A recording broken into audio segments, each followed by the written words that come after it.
waxaa saacadihii u dambeeyay baraha bulshada haysatay dhacdo ugu ku ah guud ahaanba geyga Soomaalida. waa laba gabdhood oo ku nool magaalada Laascaanood ee xarunta gobolka Sool oo hal nin wada guursaday. haddaba labadan gabdhood oo warbaahinta la hadlay ayaa sheegay sababta keentay inay hal nin ay wada guursadaan oo ay wada sheergareeyaan. waxaanu idiin soo gudbinaynaa muuqaalka dhexdiisa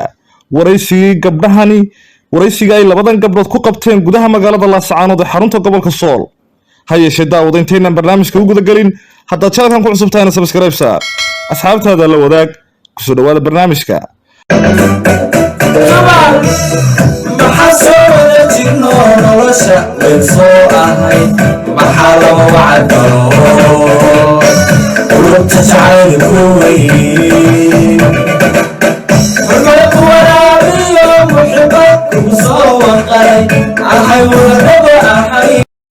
dhacdadan oo ah mid ugub ku ah guud ahaanba geyga Soomaalida iyo bulshada Soomaalidaba ayaa ka dhacday magaalada Laascaanood ee xarunta gobolka Sool. waa laba gabdhood oo saaxiib ah, hal nin ayay hal habeen iyo hal aroos ku wada guursaday. waxaana arooskan uu ka dhacay gudaha magaalada Laascaanood sida muuqaalkaad ka dheehan karaysaan.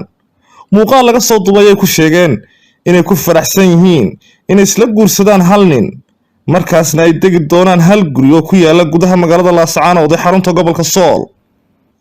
waa dhacdo ugu ah Filsan iyo Naciima oo guursaday hal nin ayaa sheegay in ay aad ugu faraxsan yihiin guurkan, weliba ay degi doonaan hal guri.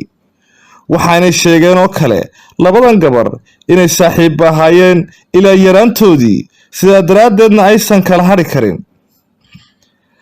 gabdhahan oo ku nool magaalada Laascaanood ee xarunta gobolka Sool ayaa sida la sheegay waxa uu arooskoodu ka dhacay magaalada Laascaanood, waxaana aad ugu farxay arrintan ragga Soomaaliyeed iyo guud ahaanba kuwa ku nool gobolka Sool. sidoo kale waxaa aad uga xumaaday dumarka Soomaaliyeed oo aan iyagu jeclayn in lala guursado inta badanna ka masayra kana xanaaqa xaaska labaad. arrintan waxay meesha ka saaraysaa dumarkii oo odhan jiray ha ila guursan xaas labaad, laakiinse maanta labo ayaa hal mar laysla aroosayaa. dhacdadan ayaa soo jiidatay inta caqliga u saaxiibka ah, maadaama dumarku ay ka badan yihiin ragga dunida oo dhan, ayna ku nool yihiin dad dumarka dunida ku nool ay yihiin 3 meelood oo 2 meelood, sida ay sheegtay hay'adda qaramada midoobay qaabilsan tirakoobka dadweynaha caalamka.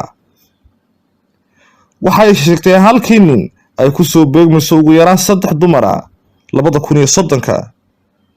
dhacdadan oo kale ma ahan markii ugu horeysay ay ka dhacdo gudaha Soomaaliya. sanad ka hor ayay sidan oo kale 2 dumar ah isla arooseen hal nin, markaasna ay hal guri wada degeen kuna noolaayeen. arrinkan ayaa sidoo kale dhiirigelin ah dadka guurka ka baqa ee aan ku dhiiranin inay aroosaan.